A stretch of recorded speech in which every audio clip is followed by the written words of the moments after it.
Hey guys, good morning. How y'all doing today? I hope everybody's having a great day today. It is that time to come on up in the kitchen and have a little chit chat with Granna. It is kitchen time with Granna, okay? All right, so I was gonna talk to you guys today about the movie Respect, the lifetime story of Aretha Franklin, okay? So you guys know the movie came out last Friday, and it was only showing for one day in the theaters, and so I had a chance to go and check it out. It was a really good movie. It was a really good movie. I really did enjoy it, and I watched the series that came on earlier in the year that had Cynthia Eureka playing Aretha Franklin and the different casts. But the series that came on Lifetime, it was a 3-part series, and it went into a little more depth and everything. So it was a lot of difference in the movies and stuff. And of course, Jennifer Hudson just turned it out. She turned it out. She was amazing. I mean, she's a great singer anyway, and then her acting was just on point. So she really did a great job. And we all know that Miss Franklin chose Jennifer to do this movie about her. She told her years ago if the movie was ever done of her life story, that she wanted Jennifer to do it, and she had started prepping Jennifer to do this movie before she passed. You know, Jennifer said, because Jennifer did an interview with Oprah Winfrey, and she was saying that Miss Franklin would call her every week, and they would talk about her life and her upcoming, her as a little girl, and everything. We just, prepping her, getting her ready to do this movie. And like a week before Miss Franklin passed away, she had talked to Jennifer just a week before. So Jennifer said, she was like really shocked when she got that phone call saying that Miss Franklin had passed away, because she had just spoke to her a week before.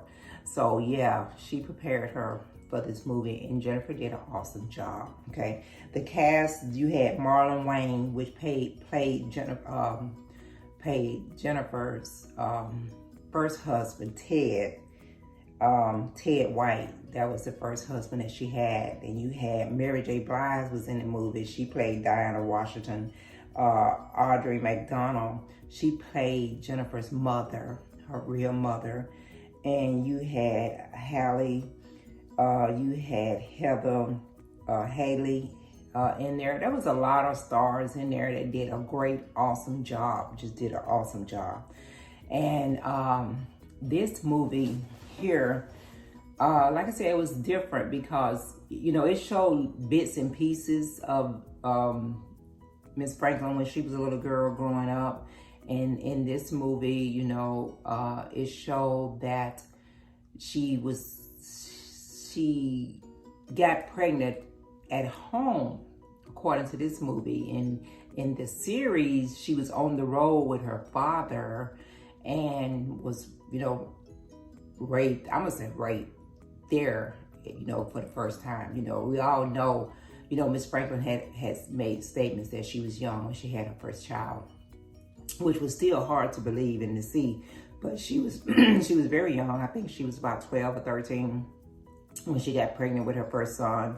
And, she never did say exactly who the father of her 2 children was. She has 4 sons, and she never really said, because me looking at the movie and looking at her life, those first 2 children that she got impregnated with, she was raped. She was raped. She was a child. She was a child. And that's just what it was.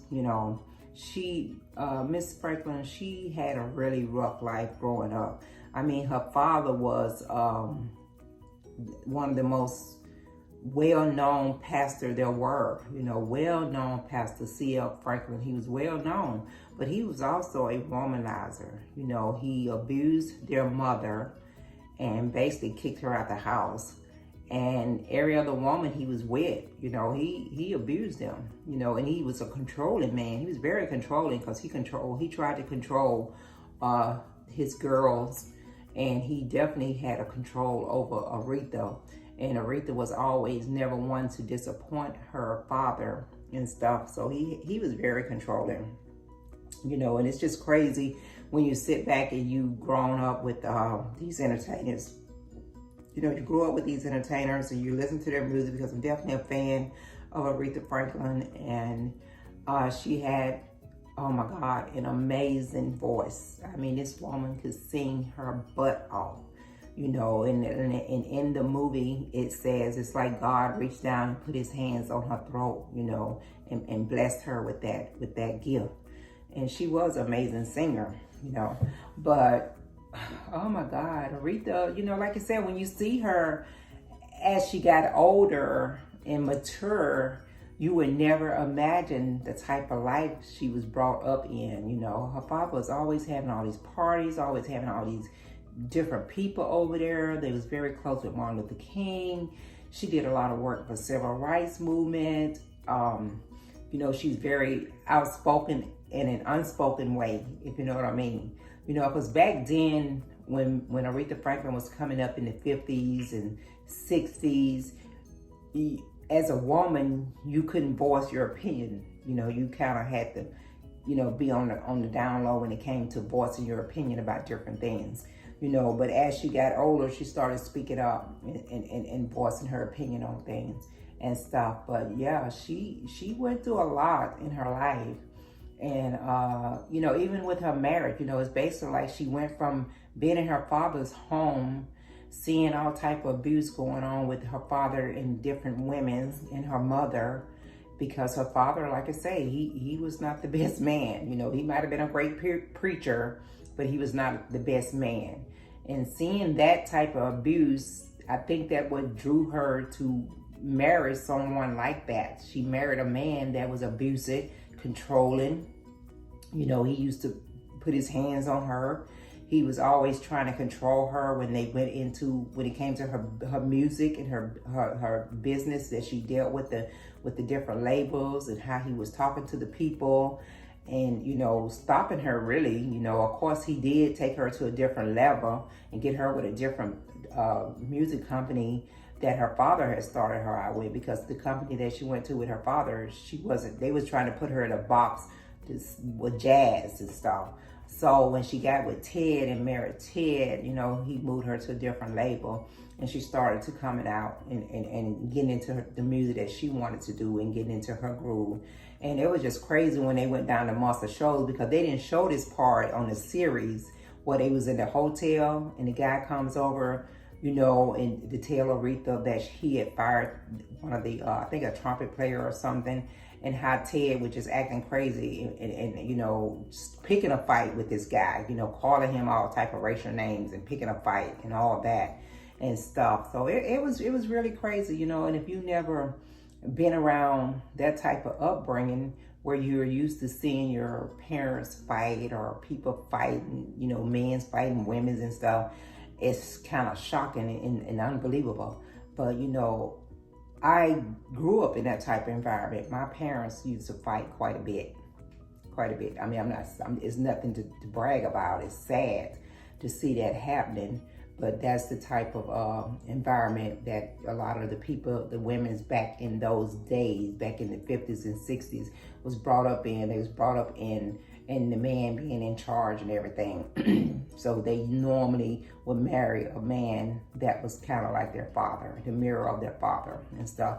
But Aretha was an amazing singer, you know. She had her 4 boys. She lived through all that and you know, and had an opportunity to make it the way she want to make it. I mean, there's nothing you can say when it comes to her talent. She was phenomenal. She was a phenomenon.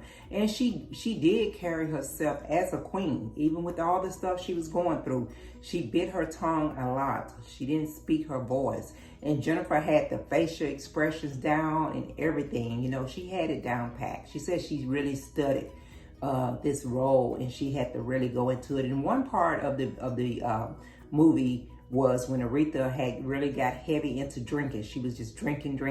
She was showing up to shows late. She was not going to shows, and she had went to a show and she was drunk, and she had passed out at the show, fell down on the stage. And later on in the movie, she's back at her apartment and she was drinking, and her mother appeared to her. Her mother came to her, and her mother was just holding her and caressing her. And I think that what woke her up at that point. That woke her up. She saw that that's not the way she wanted her life to go. And it was just so touching. It was so touching. That part was deep. It was really deep. Jennifer, she really went somewhere when she did that part. She pulled that from her gut. So after that, that's when she started wanting to do the gospel album, Amazing Grace, which was the #1 selling album she ever had. And she went and told them, her producers and her record label, that she wanted to do this gospel. And she went back to the church and she did that. But it was a good movie, you know. I hate they only had it on in the theaters for just one night. You know, maybe later on, a few months or so, they may put it on TV on Netflix or HBO Max or something like that. You know, if they do and you didn't get a chance to check it out, make sure you check it out. You know, it's definitely was well done. It was a really good movie, and it's a lot of, you know, different between that movie and the series that they had on. You know, the series was a 3-day, so they could put more into it. And, you know, they showed how her dad had her running around from at 10, 11, 12 years old with these different clubs singing and all these parties, and he's drinking and being with different women, and she's seeing all this stuff going on. That is nothing a child of her age or any child should have been seeing. But like I said, her dad was so controlling, and he knew he had a daughter that was very talented. He knew that. But, you know, he also, you know, had that little devil sitting up on his shoulder, because once he got into that element of drinking and partying, he really was not seeing about her. He was not caring about her. And that's how, you know, she ended up in that situation of being raped, because there's no other explanation for what happened to her at that young age and having a child. I couldn't even imagine having a child at the age of 12 or 13, because you don't even know your own body. You don't even know who you are yourself, you know, for her to have to go through that and experience that. But like I said, all this happened back in the late 50s, you know, when all this went down with her. But it's a good movie, and I do hope Jennifer get an award for it. And not only Jennifer, you know, other cast members that was on there. You know, Mary J. Blige did a great job. It was really funny when Aretha, Jennifer was singing at this club, and she was doing a song that the character Mary J. Blige was playing, Diana Washington. She was doing one of her songs, and Diana just threw the table over and just went off and called her a B right there, and you know, and she runs off the stage, and then Diana goes in there and talk to her and tell her, you know, what are you doing?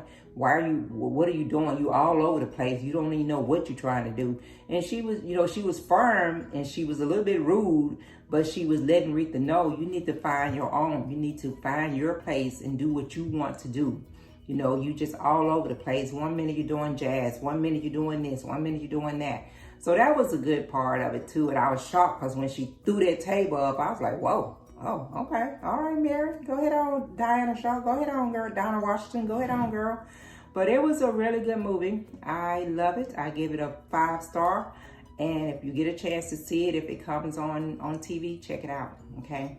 All right, well, that's my little chit chat about respect, and may Miss Aretha Franklin rest in peace. I'm sure she was smiling down on Jennifer, because Jennifer did a great job. But about to get up out of here. Before I go, guys, make sure you go back and give Granna some love. Make sure you share my video with your family and friends. If this is the first time you're checking out Kitchen Talk, go ahead and hit that subscribe button, okay? Hey, if you're going to be out and about, wear your mask. If you choose not to wear your mask, definitely social distance. You got this Delta virus going on right now. People are starting back to get really sick and stuff. So guys, just take care of yourself, okay? You guys have a great day. I'm gonna check you out next time around.